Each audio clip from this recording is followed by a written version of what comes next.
Every once in a while, in the preparation of these lectures, I'd find myself asking, and others asking me, what's the relevance of all this musico-linguistics?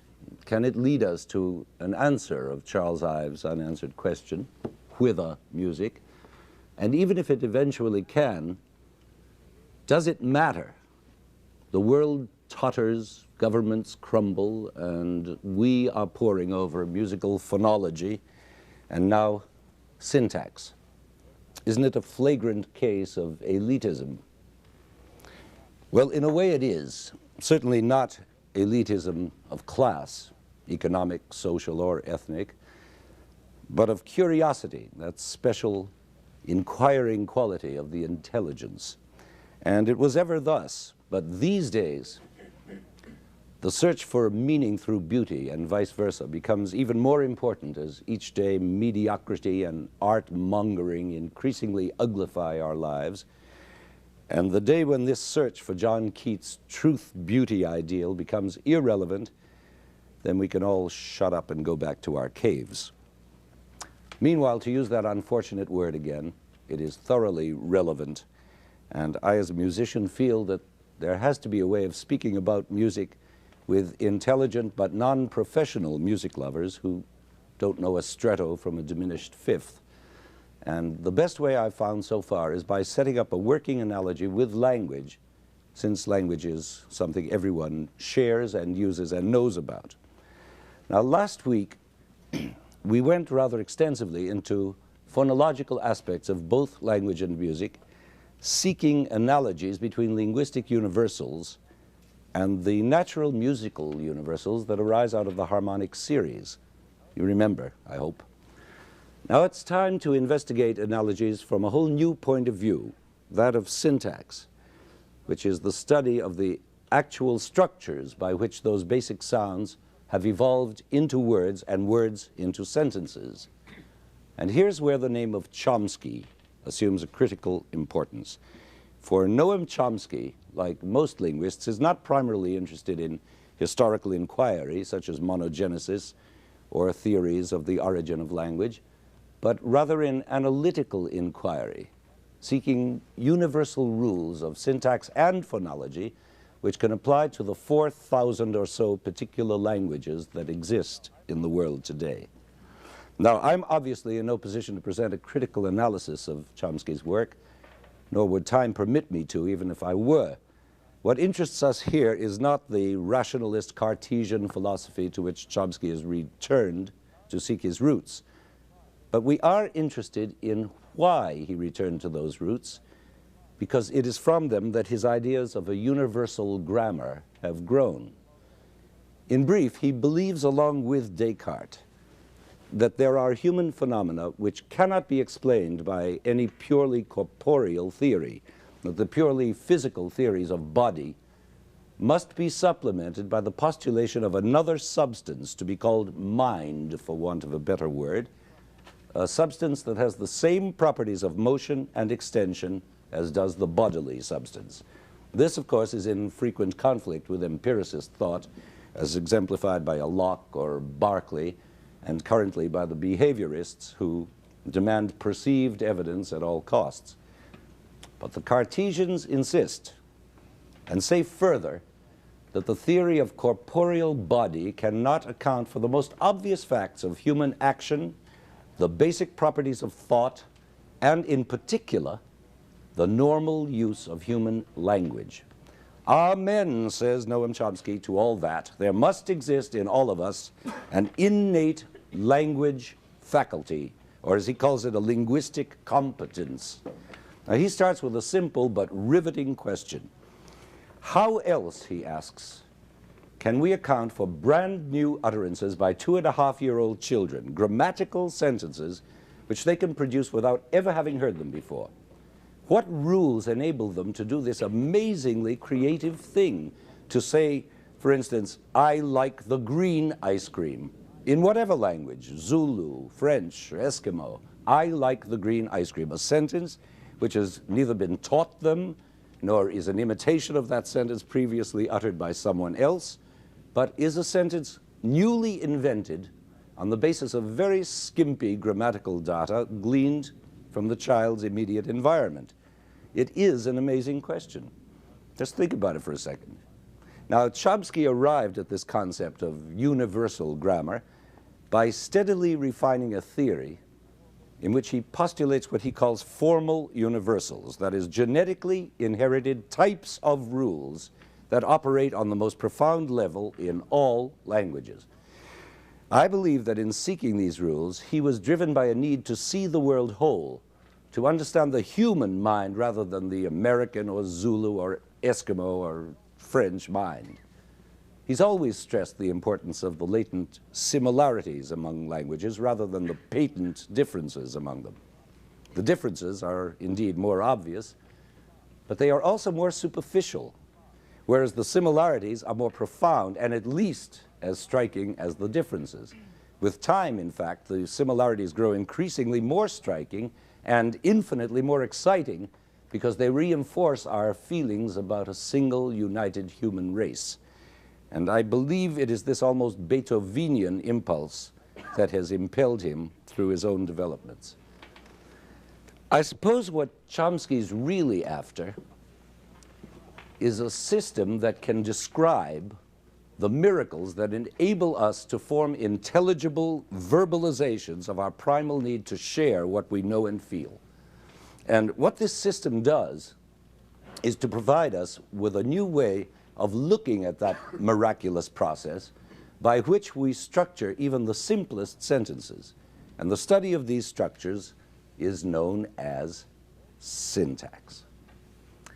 But what does syntactic investigation have to do with music? All musical thinkers agree that there is such a thing as a musical syntax comparable to a descriptive grammar of speech. Using the terms of this syntax, they are able in one way or another to analyze and account for most musical phenomena, except of course the main one, talent. No one can explain that. But what of you, untrained and unprofessional music lovers? How can I make syntactic musical analysis comprehensible to you? I could try by using a musical equivalent of grammatical description, but imagine how tedious it would be. For example, I could take the opening phrase of the Mozart G minor symphony, which we heard last week, and parse it as we used to be taught in school to parse a phrase or a clause. You remember the phrase? Now, I could say that this is in G minor and in a duple meter of half notes, and that the melodic material begins with two eighth note upbeats, which are respectively the sixth and fifth notes of the G minor scale, leading to a quarter note downbeat on that same fifth tone, and so on and so on. Unbearable and purely gratuitous information. It would be an endless description, and it would wind up telling you very little about the music, more than you'd know from just hearing it. But you may argue that was only a description, not a grammatical explanation. That is, I have not pointed out to you the functions and interactions of these eighth notes and quarter notes and downbeats and so on. Right, only that would bring us back to musical syntax again, and you would have to own a great deal of technical terminology. But you could understand the inner syntactic functions of that Mozart, or any other music for that matter, by analogy with similar functions in language. And there are similar functions, cognate processes operating in both music and language, which are discoverable by linguistic method. And now all we need is to have analogous terms in which to articulate them. So let's pull up our socks and make a stab at constructing a quasi-scientific analogy between verbal and musical terms. I say quasi-scientific because in using a linguistic analogy, I should, strictly speaking, be committed to scientific method. But I'm not a scientist. I will inevitably make certain statements in one context which would be false in another. Even scientists freely admit that they do this. So did Nietzsche, so did Kierkegaard, and so does Chomsky by his own say-so. And how much truer of me. Therefore, I am restricted to hypothesizing and speculating. If I'm lucky, I may strike a nugget or two, and if I'm really lucky, I may suggest some hints that will stimulate further thought among those of you who are scientifically well-grounded. Okay, let's examine one of the many attempts that have been made to establish consistent correspondences between verbal and musical elements. How about starting with this simple equation? A note equals a letter. Now, by extension, that equation should yield this one. A scale equals an alphabet. That is, all the notes we use equal all the letters we use. But whose notes and whose alphabet? The 12 notes of our Western chromatic scale, or the 5 notes of the Chinese pentatonic scale? And which alphabet? The German, the Russian, the Arabic? Well, so much for that one. We've arrived at chaos, and we obviously need a better system. All right, let's try another one, more scientifically oriented in that it employs a scientific phonetic terminology so that one isn't stuck with loose terms like alphabet. All right, here goes. A note equals a phoneme, which is a minimal sound unit such as or s or e. Then a motive or motto or even a theme would equal a morpheme, that is a minimal meaningful sound unit like ma or si or mi. In that case, a phrase of music would have to correspond to a word. Uh-oh, we're getting into trouble here. And a musical section would then equal a clause, and a whole movement would be a sentence, and a complete piece would equal a complete piece. Well, that finally looks a little better, but it still has its problems. If we accept that a phrase of music equals a word of language, we are closer to understanding Mozart's music. For instance, take the second theme of this same G minor symphony. Now, those first 3 notes sound like a word. That's a fairly convincing isolated unit. And so is the next unit. A fine word. But here again, the analogy breaks down because the last note of the first word, as played by the strings, that note also functions as the first note of the second word played by the woodwinds, which is linguistically impossible. It's as though one said the words dead duck with the final D of dead serving as the initial D of duck. Dead duck. Impossible. Then there's the further confusion in the use of the term phrase. Phrase equals word. Well, all one's instincts cry out for phrase to equal phrase instead of word or whatever else. Now, why am I taking your time to show you analogies that don't work? For this very important reason, to get your minds into the swing of thinking about music in the same way you think about language. These failed attempts I've been showing are not in vain. And curiously enough, the best thing about this particular attempt you're looking at now is the equation that seems offhand to be the weakest, namely movement equals sentence, which seems at first like total confusion. Try, for instance, to think of the whole first movement of that Mozart symphony as one sentence. And yet, there is truth in it. I believe it's no accident that the German word Satz means both sentence and symphonic movement. That's a very curious fact, if you think about it. But the fact is that there are no sentences in music as there are in prose, since most continuous pieces of music do not reach a full stop until they end. And if we define a full stop in tonal music anyway as a full cadence, and take that to be the equivalent of a period at the end of a prose sentence, then we can find dozens of those in the course of a movement such as Mozart.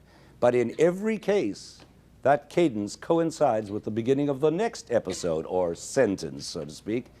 So in other words, there is no pause for the period such as I make now to end this sentence. Period. Pause. Next sentence. It is in the nature of music to be ongoing, so that as we approach a full cadence in Mozart, we seem to be arriving at the end of a sentence, but no, on it goes. No period, and the cadence turns out to be the beginning of a new section.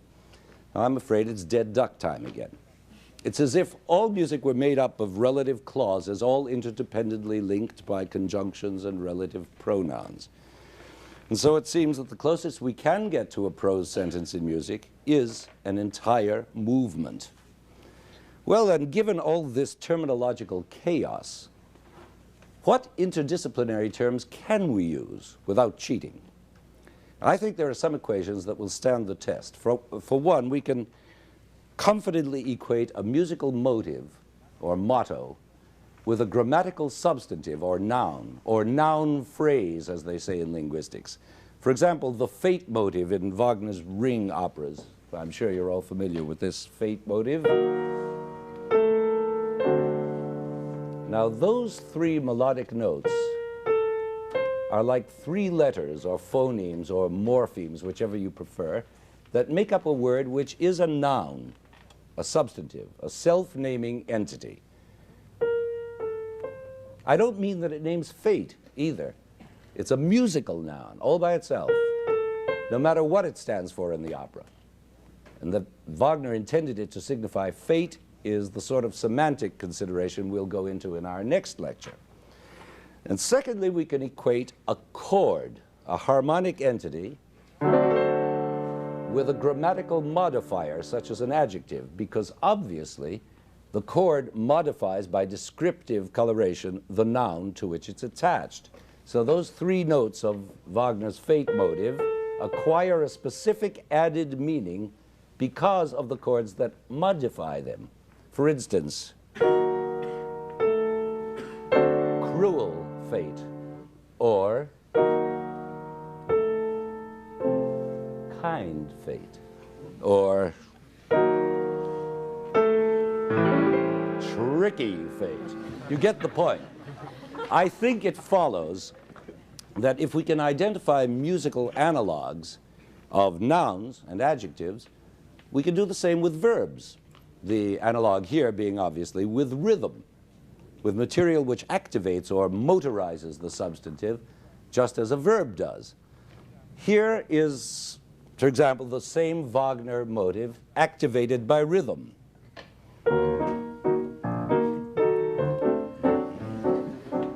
Now, what has happened is simply that I've added a verb function in the form of a waltz to the noun plus adjective functions already present.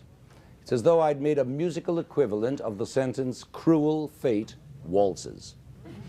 One could go even further and show a combined verb-adjective function, as in a Chopin nocturne, where this arpeggio accompaniment is at the same time both a rhythmic activator and a chordal modifier of this noun, which appears as a melody. You see what I mean? I don't want to stop playing this, it's so pretty. But do you see what I mean? The possible extensions of this idea are innumerable. What I'm hinting at here is that convincing musical analogs might be found for all parts of speech. Now, there's a fascinating subject for an honors thesis. I wish I were back here at school. I do it myself. In any case, now that we've seen some of the ways in which we can think comparatively about music and language, and maybe even have some terminology in common, we're ready to return to Chomsky and see how his principles can be applied to music. But first, what are these principles? Well, it would take all of our 6 lectures to explain them, but briefly stated, his work has been and continues to be a steady progression of insights into what he calls transformational grammar. He found in his early work that the existing concepts of grammatical analysis were simply inadequate because they could account for certain linguistic relationships but not for others. For instance, they were adequate to explain a sentence like, "The man hit the ball," but not to explain how that sentence relates to more complex ones, like "the ball was hit by the man," or "it was the man who hit the ball," or "it was the ball that was hit by the man," all of which are basically synonymous. I can remember in the old days back at the Boston Latin School, we were taught to analyze sentences by parsing, as I was saying before. And that seemed perfectly adequate. We could take a sentence like, Jack loves Jill, and analyze it very simply by breaking it down into its components. Jack, subject of the transitive verb loves, Jill, object of same. There doesn't seem to be anything more to say about that diagram, just a subject and a predicate. And in the same way, we would parse the passive version of that sentence. Jill is loved by Jack, where now Jill is the subject of the sentence, the subject of the passive verb is loved, leaving by Jack in the lowly position of an adverbial phrase. A perfectly clear parsing, nothing wrong with it, except that it doesn't explain the relationship between the two sentences. That is, it provides no means of exemplifying the subconscious processes by which the first sentence has been turned into the second. Transformational grammar, on the other hand, does provide such means. Now, let me give you a tiny example. Here is the way a transformational grammarian would diagram Jack loves Jill. Don't let it throw you. As you can see, I'm not going to explain all those NPs and VPs, but I just want you to get the main point. As you see, this is not radically different from my Boston Latin School version, except in the method of diagramming. This tree diagram, as they call it, shows Jack on the bottom, still in the subject position on the left-hand side, while Jill is on the right, just as in my Latin School diagram, right? But it also shows us something else, and this is what's important. It shows us how transformational linguists approach language. They organize it on two levels, a surface level and a deep level. What you see at the top is the sentence as it is spoken, Jack loves Jill. And this is called the surface structure. What you see at the bottom resembles that surface structure, but it also reveals the sentence on a deeper level and is therefore called the deep structure. Jack love Jill. Now, there is obviously one little difference between the deep structure and the surface structure, which is, as you can see, the addition of the letter S to the verb love, which obeys a rule of English regarding the present tense. And that already represents a transformation, albeit a trivial one. And to that extent, it shows us a difference between deep and surface structure. But now just think of that sentence transformed into the passive. Jill is loved by Jack. If we were to make a tree diagram of the surface structure of this new sentence, it again wouldn't differ significantly from my Boston Latin School version, except in the diagramming, in that Jill would still be in the left-hand position and Jack would be on the right. But here's the point. We all have the intuitive knowledge that even in this passive form of the sentence, it is still Jack who is doing the loving and Jill who is getting loved. How to explain this paradox? What's Jill doing in the subject position when she's the object of Jack's love?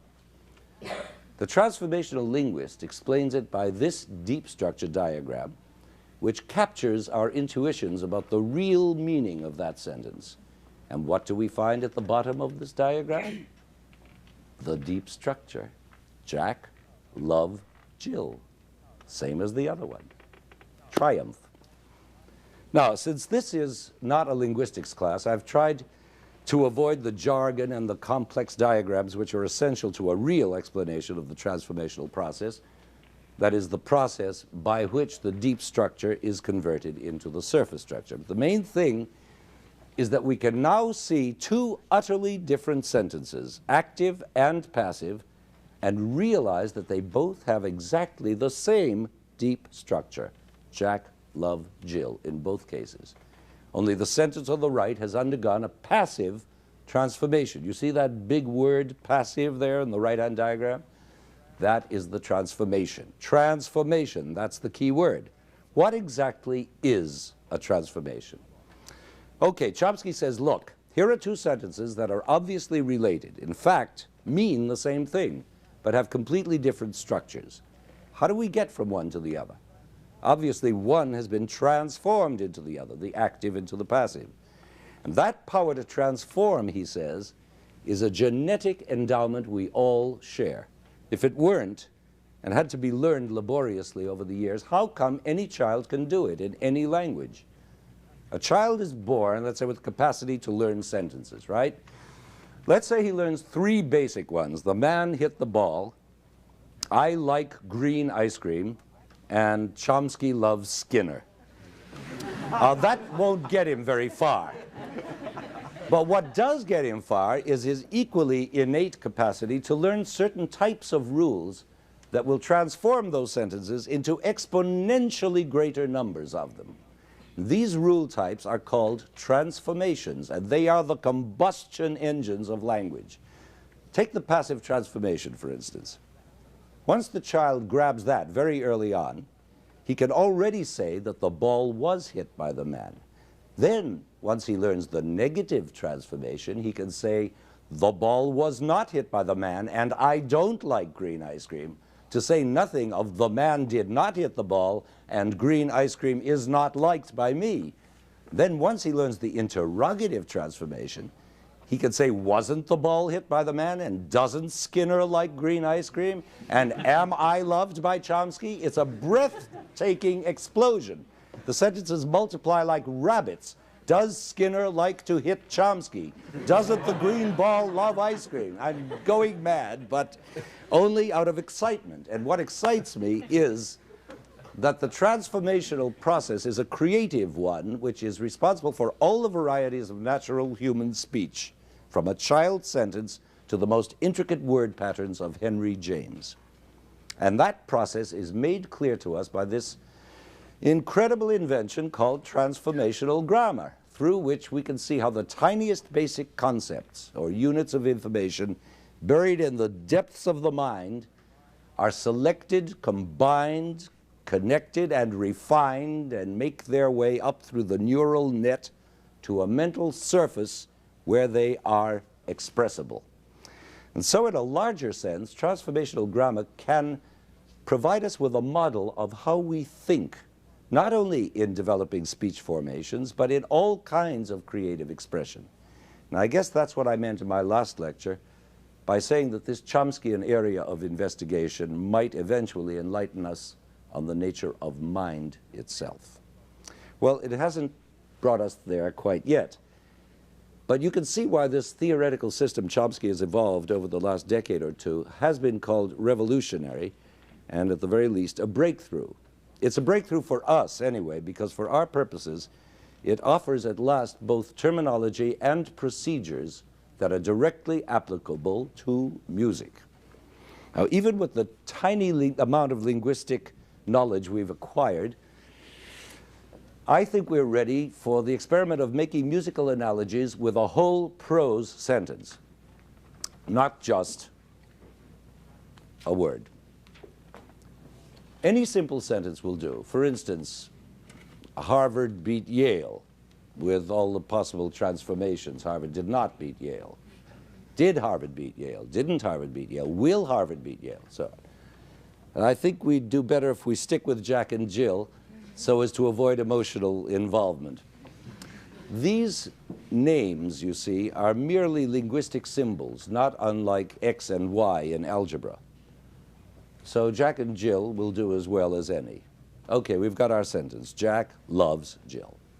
Now, every experiment has to start with certain assumptions, and our basic assumption here would have to be the simple equation, note equals word, even though we know that's scientifically shaky. On this basis, let's construct a musical equation that goes, Jack loves Jill. Not exactly breathtaking music, nor is it even a musical sentence, but it serves our purpose by presenting three notes as deep structure units linked together to form a triadic surface structure, which makes syntactic sense. You follow that so far? Good. Now, just as those three notes are linked together, so are the three basic components of the sentence Jack loves Jill. Jack, love, and Jill, which have also gotten linked together in a kind of chain in what Chomsky called an underlying string, borrowing a term from mathematics. And the string looks like this: Jack plus present tense plus love plus Jill. Now, this string tells us all we need to know about the situation, except how it gets structured to form a sentence. And that's why it's called an underlying string. It's what underlies the final product, the surface structure. Now, by applying transformational rules, we find that there are at least 8 basic sentences that can be derived from that one underlying string. First, Jack loves Jill, which we already know about. Then 2, does Jack love Jill? Interrogative transformation. 3, Jack does not love Jill. Negative transformation. 4, doesn't Jack love Jill? Interrogative plus negative. 5, Jill is loved by Jack. Passive transformation.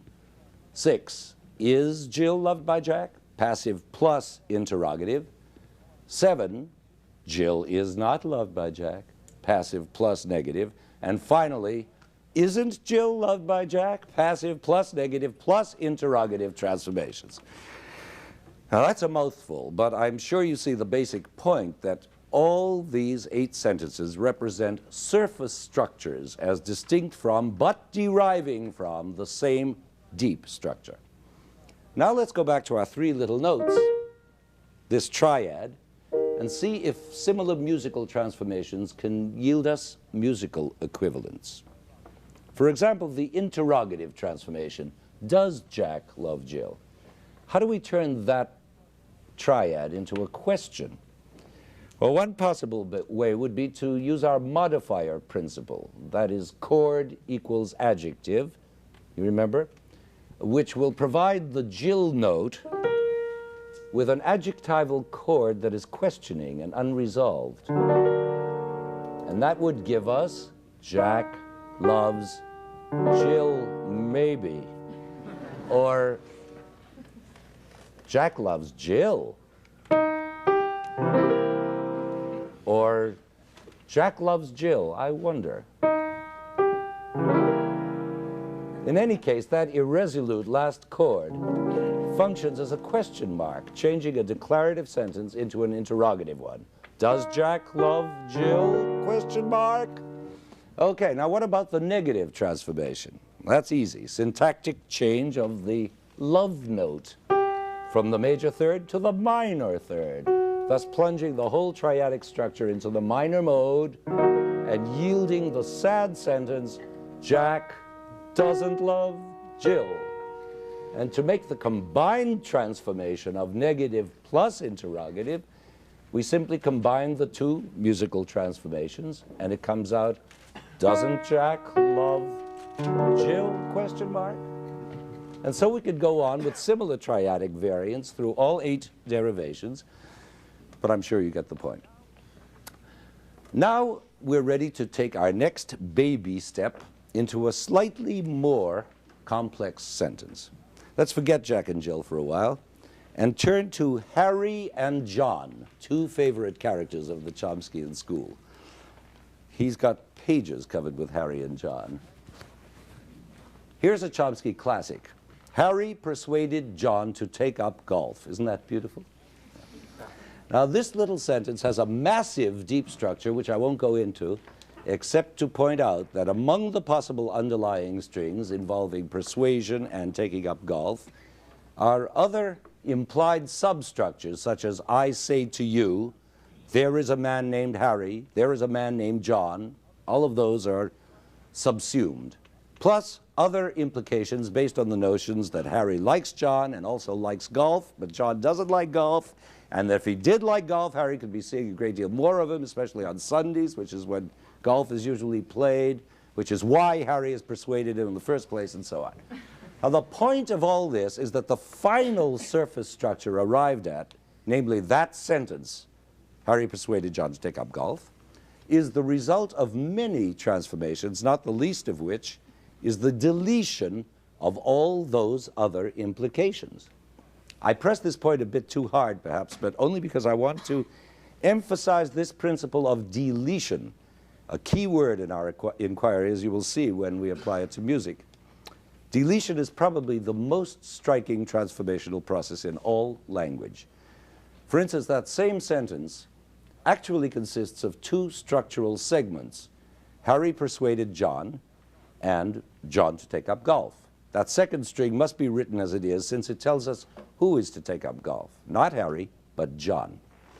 Now, putting these 2 concepts together, we get Harry persuaded John to take up golf. Now, obviously, there's one John too many in the deep structure, and he must be eliminated by a transformational rule called deletion. So out he goes, and we wind up with our cherished Chomskyan utterance, Harry persuaded John to take up golf, which, and mark this well, has been derived by rules we have never been taught and of which we are not even aware. Now I want to take you only one step further into the wonderful world of Harry and John. Namely, John was glad that Harry persuaded him to take up golf. Now, as you can see, there are three different structural entities underlying this sentence, embedded one within the other. John was glad that, and Harry persuaded John, and finally, John to take up golf. Now, these three strings are knotted together into a sentence by the process of embedding. That is, number 3 is embedded in number 2, and the resulting combination of both is then embedded in number 1. Now, remember this concept of embedding. It's going to bear fruit when we apply it to music. But in order to accomplish this embedding, two important transformational actions must first take place, the importance of which you will again recognize when we apply them to music. The first of these you already know about, deletion. You recall that in our last example, there was one John too many, and he had to go. But now there is still one John too many up there in the second string, and he's causing trouble. John was glad that Harry persuaded John to take up golf. That's clearly an impermissible sentence. You'd never say it, although you probably couldn't explain why you wouldn't say it. You couldn't cite a rule that forbids it, yet such a rule does exist in the human mind, a transformational rule called pronominal substitution, or pronominalization, which is much easier to understand than to pronounce. It simply means the substitution of the correct and relevant pronoun for the repeated name. And so the second John is rewritten as the pronoun him, and a grammatical sentence is born. Now, this transformation is extremely important. Imagine our having to go around saying things like, John promised that John would do John's homework the minute John finished John's dinner. Nobody talks that way, and it's perfectly self-evident why. Well, transformation, deletion, permutation, embedding, pronominalization, what, I ask again, has all this to do with music? A great deal. If we revert for a brief moment to our old friends Jack and Jill, and complicate their relationship by this utterance, Jack does not love Jill or Mary or Gertrude. It would seem easy enough to make a further musical analog by using our minor version of the negative transformation, Jack doesn't love Jill, and simply adding arbitrary new notes representing Mary and Gertrude. Now remember, we're still using that convention of word equals note. It makes a lovely phrase and is, in fact, a famous fugue subject by Bach. But the achieving of this phrase linguistically is not so simple. Consider the deep structure. Isn't that a beauty? Now, don't panic, I'm not going to analyze it. But to reproduce that deep structure musically, we would have to play something like this. Jack doesn't love Jill, and Jack doesn't love Mary, and Jack doesn't love Gertrude, all of which is repetitious and considerably less lovely than Bach's phrase. But this is exactly where the transformational process becomes operative. By deleting and condensing those underlying strings, we evolve out of that burdensome deep structure a clear, natural sentence and a fine musical phrase. Both of them, and remember, both of them surface structures. I'm sure I don't have to trouble Jack and Jill any further to demonstrate that similar musical results can be achieved by other transformations, such as permutation, pronominalization, and the rest, nor shall I trouble you. But with all this transforming, what have we really achieved? An interesting analogy between a sentence and a musical phrase. But then I must object to my own line of reasoning, and so should you. Is it a true analogy? No, it isn't, not quite. Because that sentence about Jack and Jill belongs to the world of prose, of literal meaning, whereas the corresponding musical phrase inhabits a world of poetry, sensuous poetry. This series of notes has already led us into an aesthetic domain, but that series of words about Jack doesn't love whoever left us grounded in the world of prosaic fact. You see, language leads a double life. It has a communicative function and an aesthetic function. Music has an aesthetic function only. And for that reason, musical surface structure is not equatable with linguistic surface structure. In other words, a prose sentence may or may not be part of a work of art.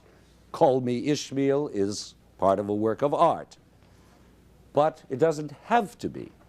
But with music, there's no such either or. A phrase of music is a phrase of art. It may be good or bad art, lofty or pop art or commercial art or lousy art, but it can never be prose in the sense of a weather report or merely a statement about Jack and Jill and Harry and John.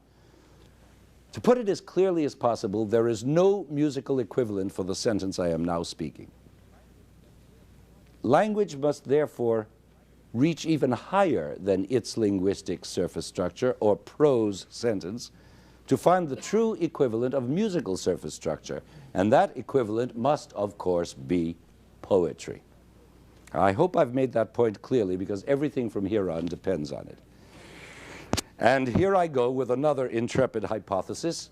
Remember, I'm only suggesting hints to stimulate your own thinking. But this is a hint and a half.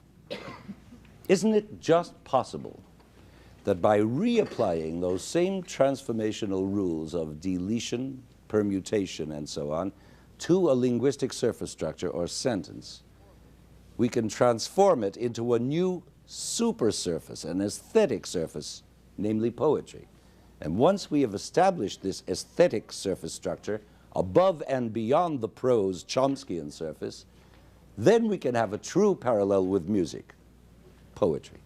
It means making an extra push, or better, taking a leap, a metaphorical leap into the supersurface structure of art.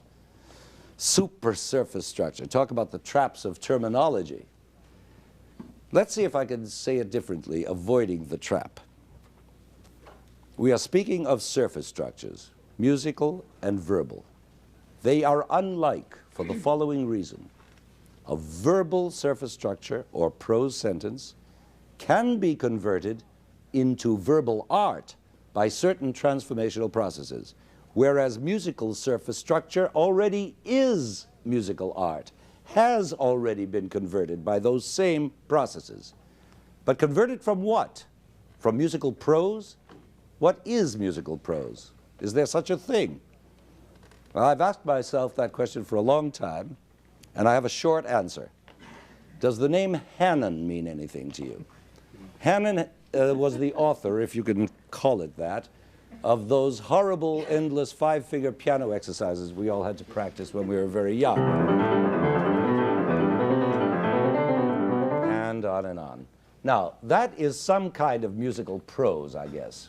I know it isn't really, because it's not grammatical, but then it is grammatical material in that it is like conjugating a verb. Amo, amas, amad.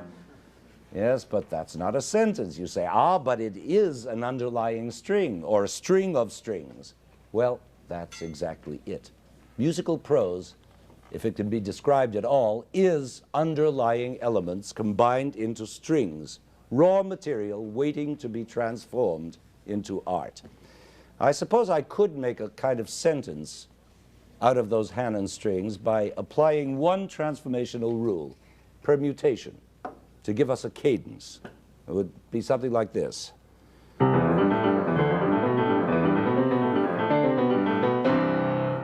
Well, that's more like verbal prose. At least it stops. It's got a period. Now, if I transform it further by applying the permutation a bar earlier and then immediately following it with another transformation, namely deletion, then it's going to begin sounding something like music. Listen.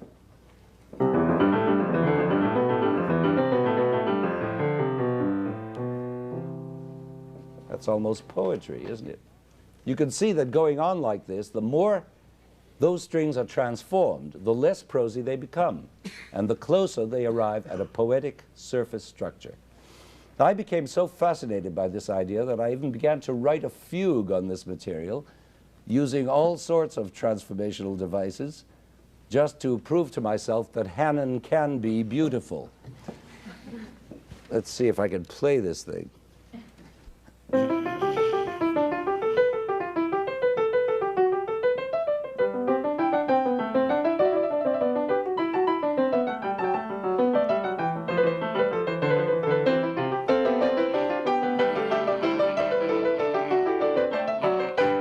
Something else. Anyway, it's better than that. But whether it is or not, I've lied to you. The real reason I wrote that fugue was not to prove anything about old Hanon, but to demonstrate to myself a clear musical analogy with my newfound hypothesis about converting prose into poetry. And this hypothesis of reapplying transformational rules does not seem to me far-fetched, even by the scientific standards of linguistic theory. I refer you back to Chomsky's own word, creativity, which he uses to characterize a child's ability to utter original sentences he's never heard before. Now let's extend that concept of creativity and reapply those same transformational rules to prose sentences, recreate them, so to speak, and then we may be able to account for the otherwise unaccountable creative utterances of poets. Let's take one such utterance as an example.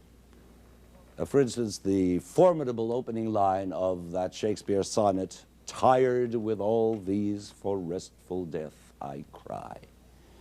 Now there is a supersurface structure whose great beauty derives from all kinds of transformations, and the most immediately apparent being the inversions, permutations of the word order, which rearranged into its more normal, less poetic state is obviously, I, tired with all these, cry for restful death. And in fact, the poetic beauty of this line results from transformations which aren't even syntactic. For instance, its metrical structure, its organization as iambic pentameter with the typically Shakespearean irregularity of inverting the first foot into a trochee, tired with, and that marvelously heavy spondee in the second foot, all these. And those are also transformations of another order. But let's not be seduced into the delights of poetic analysis. We're trying to be as scientific as we can, and so let's stick to syntax. Now, obviously, this line must be syntactically derived from a substructure of prose, a sentence which doesn't exist, but which one could extrapolate on the basis of Shakespeare's single line.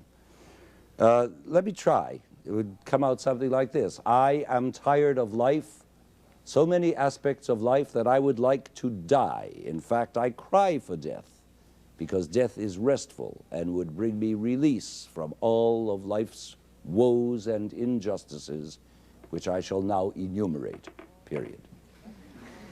Now, that's a long drink of water. That's at least 40 words. But it is, like it or not, a grammatically valid sentence. In other words, it's already in itself a surface structure. Now imagine what some of the underlying strings might be. I am tired.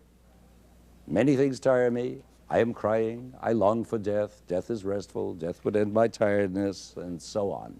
Now, all of these strings and more have been transformed by deletion, conjoining, permutation, and so on, into my extrapolated sentence, and then retransformed by the same rules of deletion and so on, plus Shakespeare's genius, into one single line, tired with all these, for restful death I cry. You see, the whole process is one of creativity, the big push, the metaphorical leap.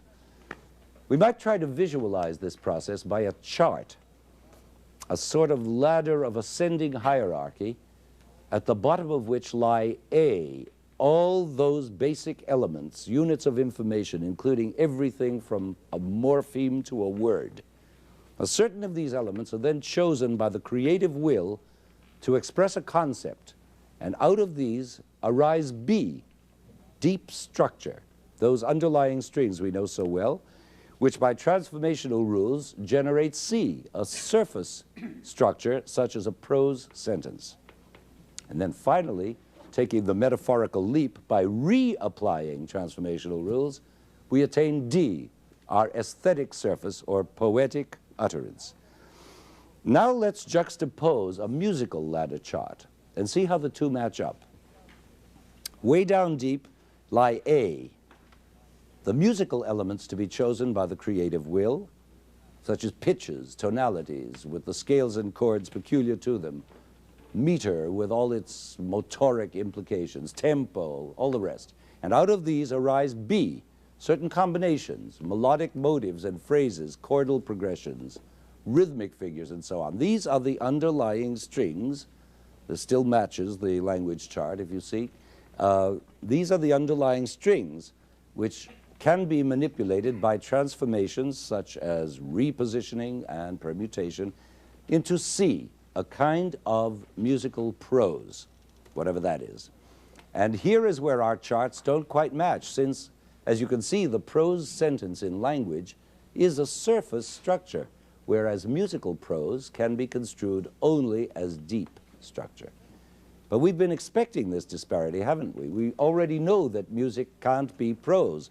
Therefore, onward with our leap, and our retransformational process will produce D, the aesthetic surface we know as music. Now, this double chart is an eye-opener in yet another respect. Because of that disparity in the relative positions of deep structure and surface structure, we can now understand why it's been so difficult to establish all those other charts of equivalence that we tried in the beginning. Note equals phoneme or letter or anything. It may not only be difficult, but virtually impossible ever to arrive at any list of consistent correspondences because of that built-in discrepancy between language and music. But as basic as that discrepancy is, it's at least as important as the overall parallelism, and in fact the parallelism is, as you're going to see, more important. Because now that we finally have a reasonably parallel pair of ladders, it remains for us only to test the strength of the musical ladder by the same method we applied to Shakespeare's line. That is, by trying to extrapolate the deep structure of an equally beautiful line of music.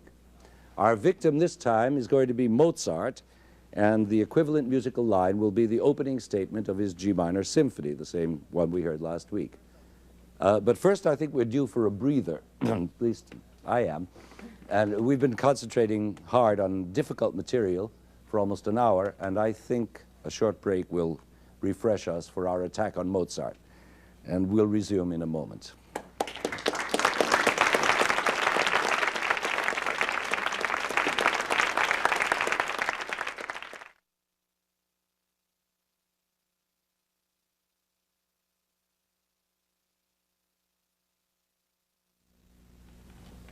Everybody refreshed?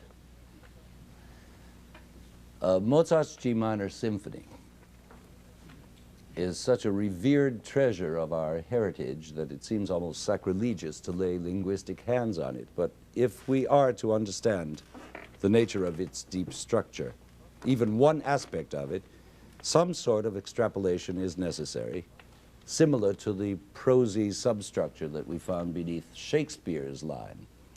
So let's take the musical equivalent of that line, namely the first 21 bars of this symphony, and try to seek out one possible deep structure for it. Before we do that, let's first hear those 21 bars as Mozart actually wrote them, just to refresh our ears. And remember, this is the surface structure we're about to hear, the top of that ladder, the actual music Mozart wrote.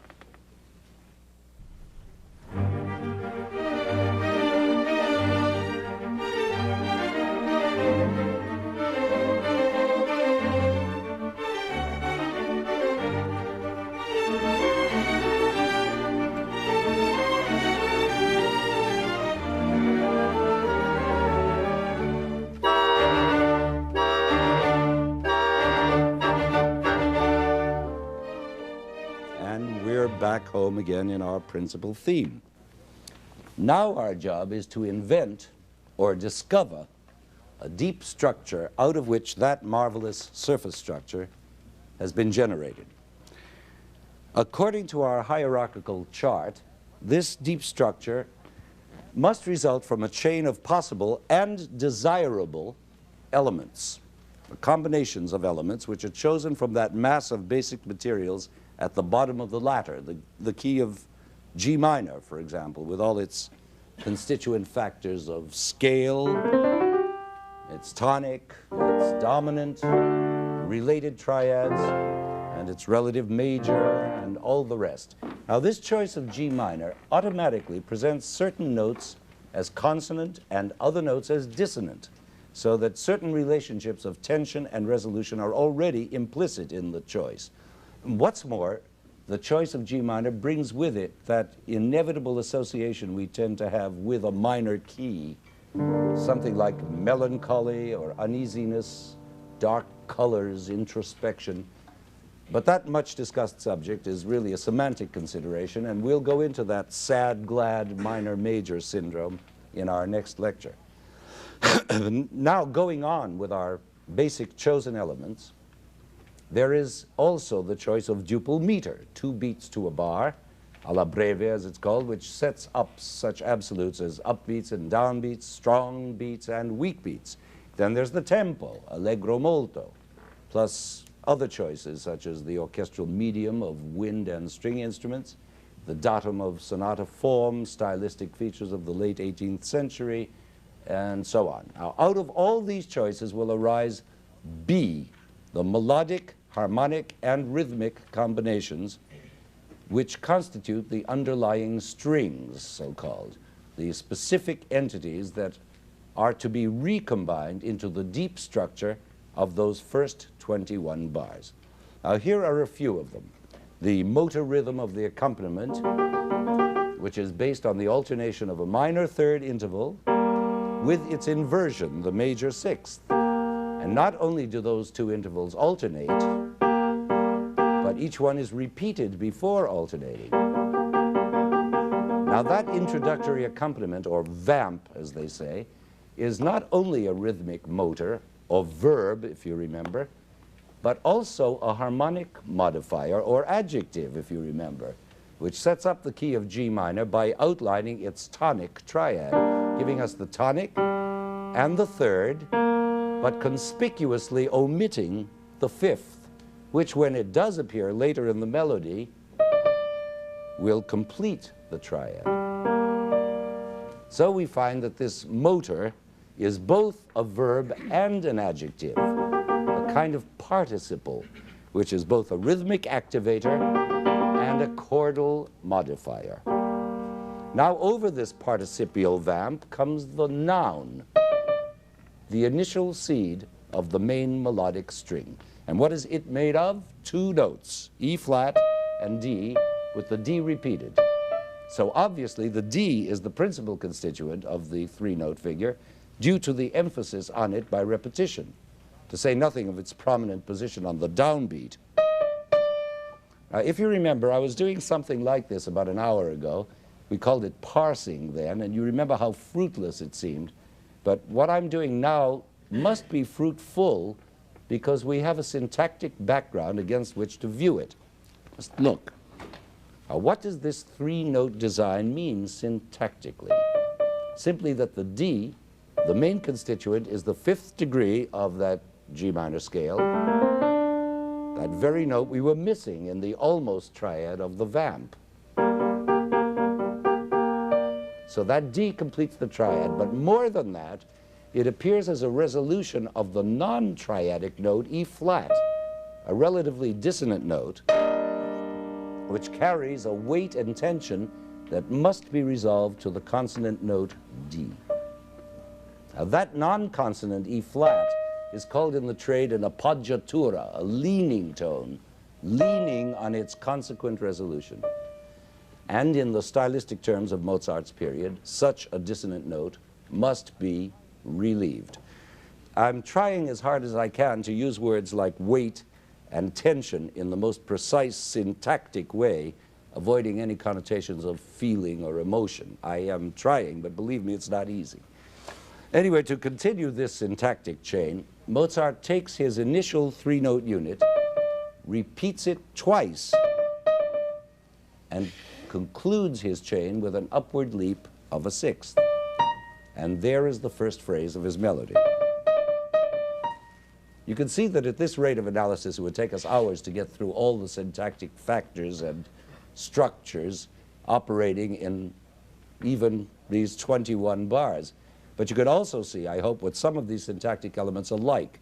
And so with that in mind, we can now race forward toward devising a putative deep structure for those first 21 bars. And to save time, let's limit ourselves to extrapolating our deep structure from one point of view only, that of symmetry. Now, the reason I pick symmetry as our starting point is that it is a universal concept based on our innate symmetrical instincts, which arise from the very structure of our bodies. We are symmetrically constituted, dualistically constituted in the systole and diastole of our heartbeats, the left-rightness of our walking, the in and outness of our breathing, in our maleness and femaleness.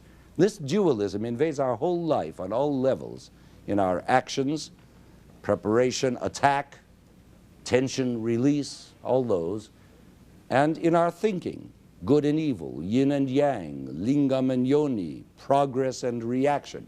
And all these find musical expression in the oppositions of downbeat versus upbeat, half note versus quarter note, and especially in the elementary musical structure principle of 2 plus 2 equals 4 plus 4 equals 8 plus 8 equals 16, etc. ad infinitum.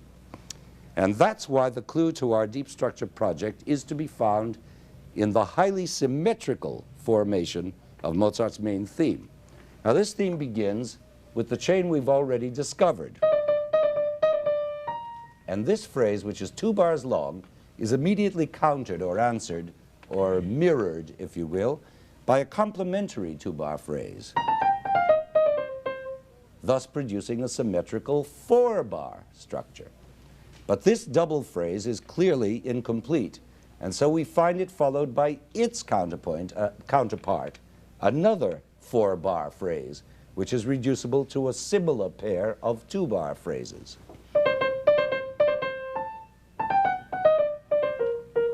Now, the theme is now balanced, as you can see. But as you can hear, it's still incomplete. And even incomplete, those 8 bars present the main material, 4 symmetrical strings of 2-bar phrases, perfectly balanced and comprising in themselves a string of dualities, 2 within 4 within 8. Now, from here on, we're inventing, just as we did with the Shakespeare line, dreaming up a prose structure based on the absolute symmetry of these 8 bars of music. If we really stick to that symmetrical principle, then the introductory vamp accompaniment preceding the theme should also be 8 bars long, or at least 4, or at the very least 2. And in the same way, the new material following the 8-bar melody should also proceed in sections of 4 or 8 bars each, always in multiples of 2, and always aiming at the absolute symmetry posed by the theme itself. Well, I've been secretly working out this extrapolation on my own, and I've come up with something that could be construed as a prose equivalent of the first 21 bars of Mozart's symphony, only it's 36 bars long, as might be expected of a deep structure, just as the single Shakespeare line produced a substructure of a 40-odd word sentence. And if I were more pedantic and more cruel, I could have made this musical deep structure even longer. But in any case, here it is, a perfect nightmare of symmetry.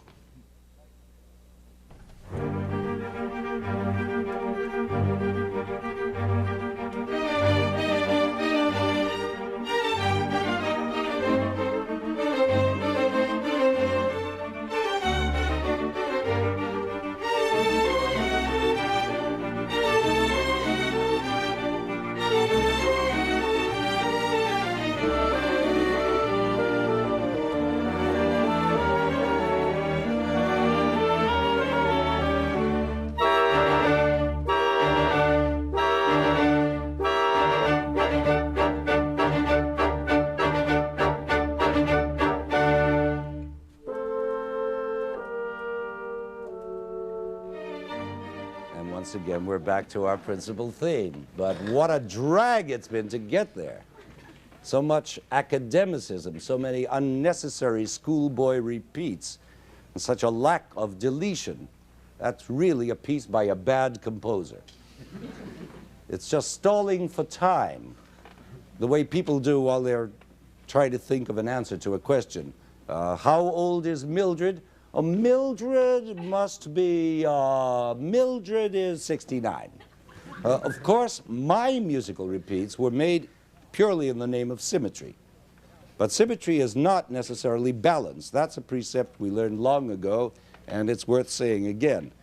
And what Mozart has done, as any great master does, is to make the leap from prosy symmetry into poetic balance, that is, into art. And he accomplishes this leap through those very principles of transformation so deftly enunciated by Chomsky. Only Mozart achieves thereby not the mere grammar of a sentence, but the super grammar of an aesthetic surface. Now, by far the chief transformational principle employed by Mozart is that of deletion, just as we've seen it to be in the deep structure of language. The most obvious use of deletion occurs right at the beginning of the symphony, where my prosy 4-bar vamp is reduced to 1 bar only, not even 2 bars, but 1. Now, what is Mozart telling us through this deletion?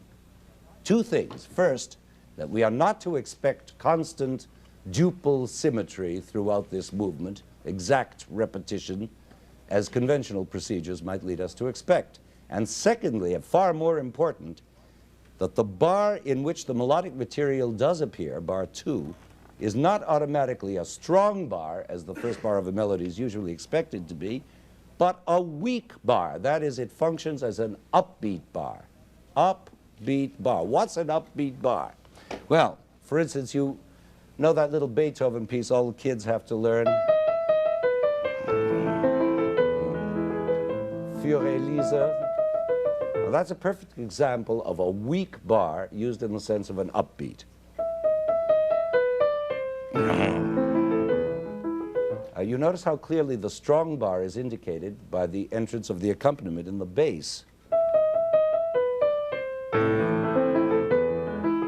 But we're not so lucky in the Mozart. There's no bass entrance to guide us, since the accompaniment is already there, has been there since the beginning. So how do we know which is a strong bar and which is a weak bar? You see, one of the great failings of our notational system in music is its vagueness in regard to this very thing, bar by bar accentuation. We're fairly clear about what beats a composer means to stress within any one given bar. For example, the first beat or downbeat tends to be stronger than the others, while the last beat of a bar tends to be the weakest, a so-called upbeat. So 1, 2, down, up, strong, weak, 1. But music is not made of isolated bars. The bars group themselves together into aggregations of bars or phrases, and it is these bar phrases that provide the real articulations of musical flow. A performer gauges these articulations in various ways, according to the dupleness, the 2, 4, or 8 bar structures arising out of our innate sense of duple meter, or by relying on printed accents or phrase marks provided by the composer. But even these marks can be misleading. For example, when a composer wishes to indicate syncopations or irregular stresses and similar surprises. This is especially true when the tempo of a piece is so fast that one feels a single beat per bar. And in this Mozart symphony, the tempo is fast enough so that it approaches the feeling of 1 beat per bar. 1, and 1, and 1, and 1, and 1. And here is where we run into trouble, because instead of dealing only with down beats and up beats, we are now dealing with down bars and up bars. So how do we know which is a down bar and which is an up bar, since they all look alike? 1, 1, 1, 1. Every bar is like every other bar. Which is which? Now, most people, hearing Mozart's opening theme for the first time, hear it in groups of 2-bar phrases, which is correct. but they naturally tend to hear the first bar of the pair as strong and the second as weak. Strong, weak, strong, weak. But there's the rub, it's not so at all. The syntactic truth is that within this pair of melodic lines, it is the first bar which is weak and the second bar which is strong. That is, the first bar works as an upbeat bar to the second, and it is the second which is the down bar. Up and down, up, down, down. It's just the opposite. What makes us so sure of this? Well, for one thing, that very deletion in the vamp accompaniment, by which Mozart gives us only one single introductory bar, a strong one, of course, being the first one, thus automatically causing the melody to enter on a weak bar. Strong, weak, strong. You could easily see that this knocks the whole symmetrical structure of my endless schoolboy prose version into a cocked hat. Because instead of a shape that looks like this, a single introductory bar followed by 4 pairs of bars, the true shape turns out to be this, which is 4 pairs of bars right from the start. And if you think that's complicated, it even gets more so on this 9th bar, which is both strong and weak, a new ambiguity, setting up a new asymmetry. So what, you ask? Why burden us with all this pedantic hair-splitting? Isn't this all stuff for the musicologists? Not at all. It's of major importance to the performer and therefore to you, the listeners. For if the conductor fails to grasp the significance of that one bar vamp, his performance of the succeeding pairs of bars will automatically be reversed, hence wrong, and so will the hearer's perception of it. And that misconception will distort not only these few opening bars, but inevitably the shape and flow of the entire movement. And so the performer must understand what Mozart has done, that he takes our universal instinct of symmetry and plays with it, violates it, ambiguifies it by using the equally universal process of deletion to operate counter to those instinctive symmetrical forces that operate in us. And therein lies the creativity. That's what makes it art. If any of you still find this point debatable or arbitrary on my part, Mozart corroborates it in no uncertain terms by the way he positions his bass notes on the downbeat of each bar. These bass notes are all Gs, the tonic fundamental of G minor, but they alternate bar by bar an octave apart. Obviously, the lower G with which he begins is stronger than the upper one, which is the weak alternating one. And this clearly indicates the strong-weak progression of each pair of bars. Strong, weak, strong, weak. And this progression happens to coincide exactly with the bar phrasing we've already discovered to be true. Strong, weak, strong, weak, strong, weak. And if you're still not convinced of Mozart's intentions, there's even further incontrovertible proof waiting in bar 21, where Mozart returns to this principal theme. And here, just as we saw it happen in Für Elise, it's the re-entry of that bass accompaniment that pinpoints, like a ray of light, the exact position of the strong bar. We start with a strong one, right? Strong, weak, strong, weak, strong, weak, strong. There can be no further doubt of Mozart's intentions. The purpose of his deletion is now perfectly clear. But you now ask, why did we need Chomsky to reveal all this to us? Couldn't we have discovered Mozart's intentions without recourse to transformational rules of deletion and whatnot? Well, certainly we could have. I'm sure a lot of us know it anyway. A lot of musicians. But it is in the parallel with language that such difficult analysis as bar phrasing becomes possible for laymen to understand. The language is our common property, and therefore our universal area of syntactic reference for musicians and laymen alike. And what is really being clarified here, I hope, is a new kind of ambiguity, a structural ambiguity distinguishable from the phonological or chromatic ambiguity we were discussing in our last session. It must be clear by now that the surface structure we have just been examining, Mozart's, is dramatically at variance with my over-symmetrical deep structure, which we investigated earlier. And this discrepancy produces a syntactic ambiguity in Mozart's musical phrase structure, an ambiguity arising from non-symmetrical operations, but an ambiguity which is under perfect control, classically contained by the balanced proportions of Mozart's sonata form. Controlled ambiguity, just as we saw it last week from a phonological point of view, as chromaticism contained within diatonicism. You remember? That's also controlled ambiguity. In fact, the non-symmetricality that makes us feel the ambiguous quality of the work can be regarded in itself as a kind of chromaticism, a sort of rhythmic chromaticism. It's a whole new ambiguity. These ambiguities, I must emphasize, even at the expense of repeating myself, these ambiguities are beautiful. They are germane to all artistic creation because they enrich our aesthetic response, whether in music, poetry, painting, or whatever, by providing more than one way of perceiving the aesthetic surface. For instance, why are we so moved by Othello when he says, "It is the cause, my soul," or "put out the light," and then put out the light?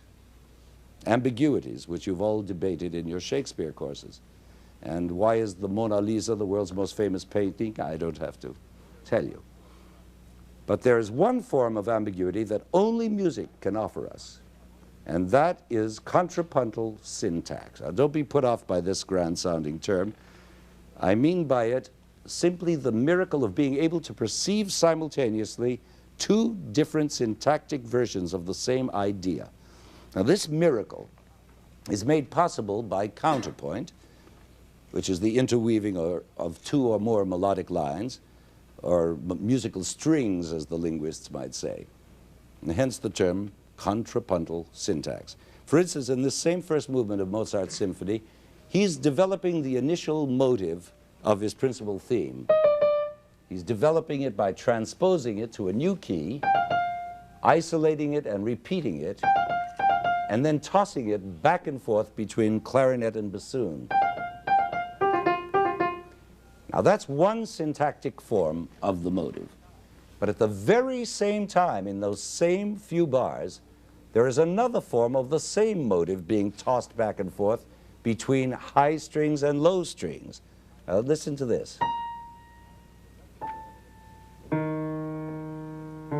Now, what is this but a new syntactic statement of the same material, the same initial two notes, very much slowed down, transformed by what musicians call augmentation. In other words, these two notes we've been recognizing as quick eighth notes now appear augmented eightfold. They are now whole notes, 8 times as slow.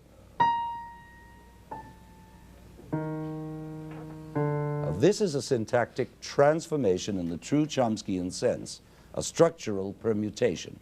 And what's more, it is a perfect equivalent of yet another transformational procedure known as conjoining, because these augmented two-note motives are so composed that the second note of each coincides or conjoins with the first note of the other. Listen.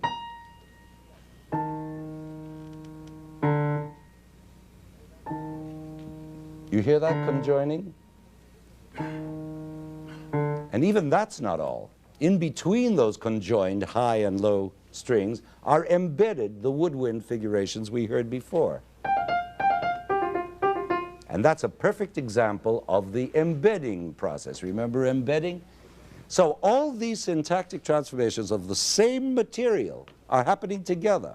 Transposition, permutation through augmentation, conjoining, and embedding all combine to produce that special musical wonder, contrapuntal syntax. I haven't enough fingers to play all that together on the piano. Let's hear the orchestra do it and concentrate on perceiving the structure.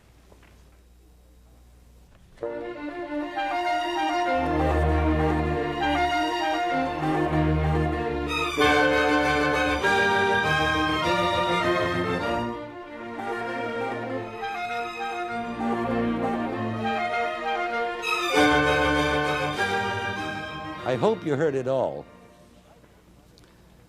But I hear the logical objection you want to make. Why is contrapuntal syntax peculiar only to music? Don't we all know about so-called double syntax in poetry, where a phrase can conjoin with either the preceding or succeeding phrase? For instance, the famous example in Shakespeare's 93rd sonnet, which is quoted by William Empson in that marvelous book, which, if you haven't read, I highly recommend, called 7 Types of Ambiguity. He talks about this sonnet, in which there are these 4 lines. But heaven in thy creation did decree that in thy face sweet love should ever dwell. Whate'er thy thoughts or thy heart's workings be, thy looks should nothing thence but sweetness tell. It's a darling Elizabethan conceit. And these lines work equally well whether you put a period at the end of line 2 or at the end of line 3. See, if we stop at the end of line 2, it would read, but heaven in thy creation did decree that in thy face sweet love should ever dwell. New sentence. Whate'er thy thoughts or thy heart's workings be, thy look should nothing thence but sweetness tell. But if we put the period at the end of line 3, it reads, but heaven in thy creation did decree that thou shouldst ever dwell, whate'er thy thoughts or thy heart's workings be, period. New sentence. Thy looks should nothing thence but sweetness tell. Well, and doesn't this double grammar or double syntax belong within the same mode of aesthetic ambiguity as contrapuntal grammar in music? No, it doesn't, for the simple reason that the doubleness of that 3rd line of Shakespeare's is not a simultaneous doubleness. It is either the end of a sentence or the start of another sentence. And the resulting sense of ambiguity may occupy a given moment in time, but the line itself, the actual aesthetic surface, does not. Whereas the musical lines in Mozart, on the other hand, all occupy the same momentary span in time. They literally move together. Now, of course, one more second of thought on this matter, and we'll all be trapped in a discussion of aesthetic time, of virtual time versus clock time, and clock time is what we don't have for this particular digression. Because now it's time to hear this whole Mozart movement again, only now I keenly want you to hear it in a structural way, along with the delights of listening to chromatic adventures as we did last week. I want you to listen for the syntactic transformations that make it the great poetry it is, like deletions. Do you hear the deletions there, the difference between and this? You hear what's been deleted? And for conjoinings, like this famous place. You hear how the 2 pieces of material conjoin? And embeddings, such as the one we heard before that I can't play.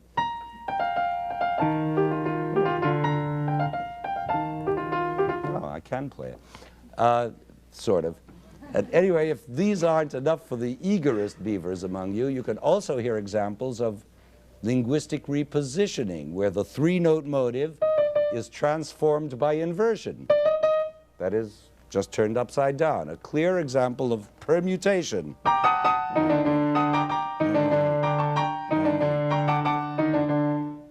Even pronominalization is to be found in this music, but I'll spare you that.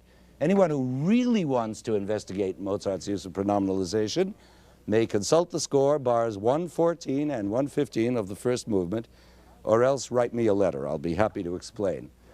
But now let's listen together to this whole 1st movement as played by the Boston Symphony.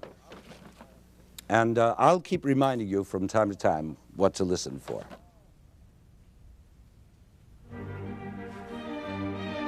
Strong, weak, strong, right? Strong, weak, strong, strong. Remember, I warned you. That's the ambiguity.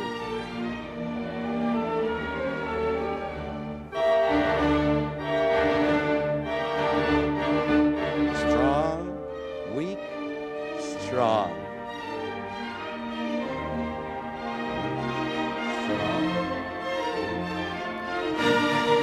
It all comes out right.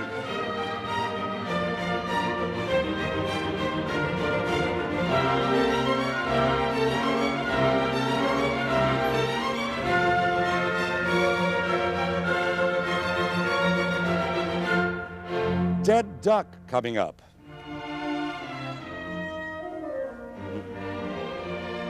No period. Music is ongoing.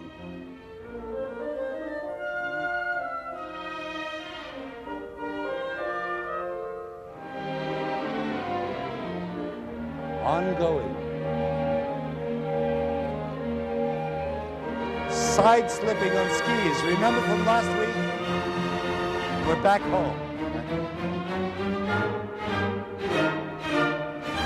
Now, contrapuntal syntax. Listen. Conjoining. One more time.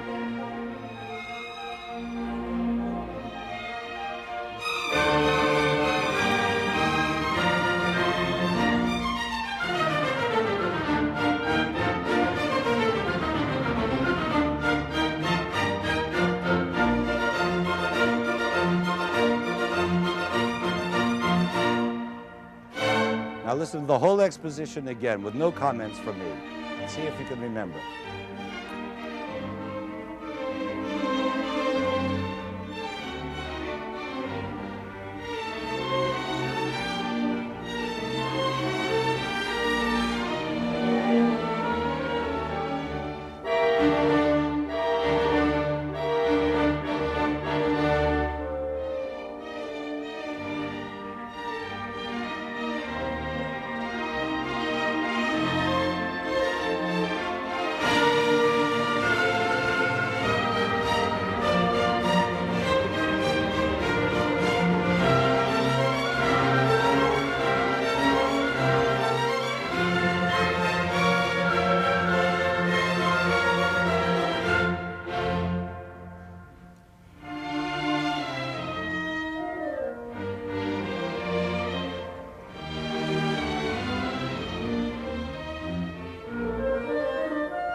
Conjoining.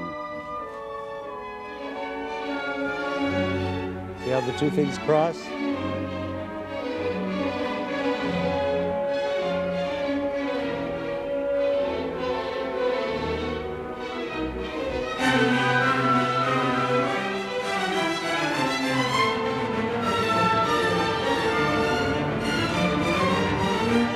Circle of fifths. Remember from last week?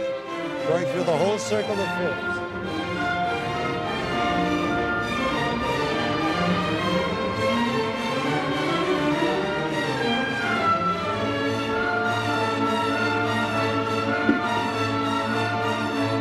Deletions now. Hear them?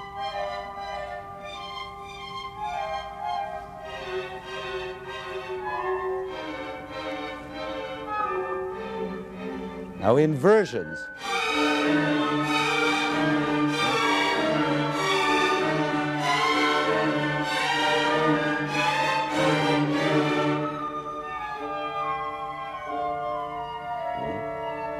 Strong, weak, strong.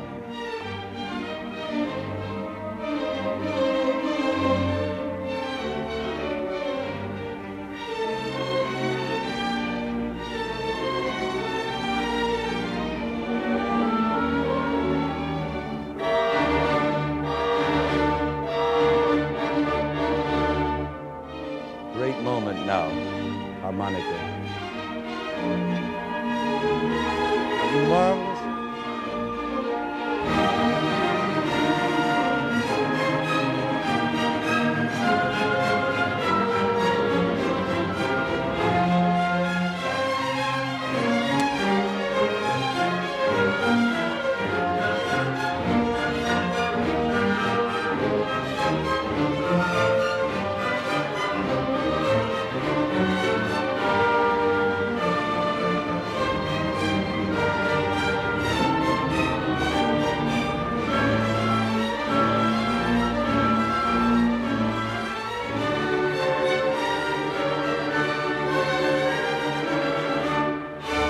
Dead duck again.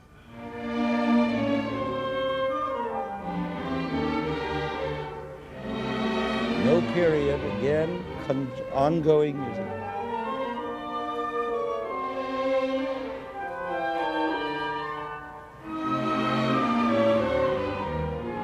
Another conjoining.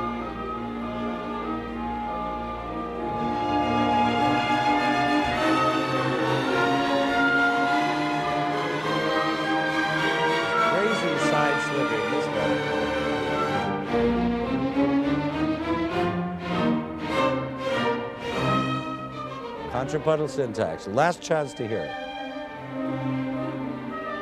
Embedding, conjoining.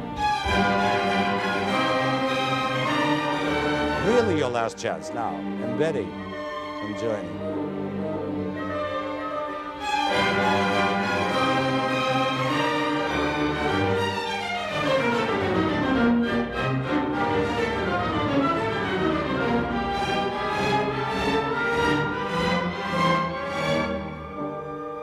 Love this moment, my favorite moment.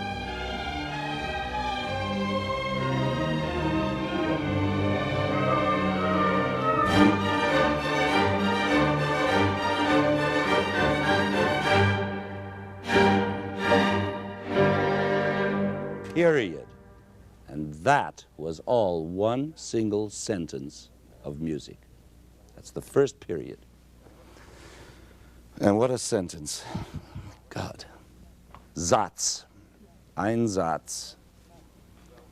1 in a million. Well, we've had a smattering of syntax.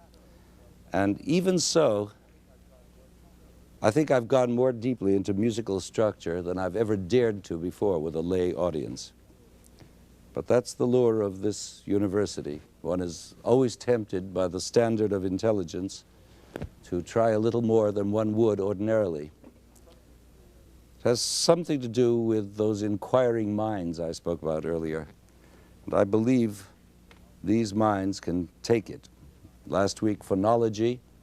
This week, syntax. And next week, semantics, the embedding of both.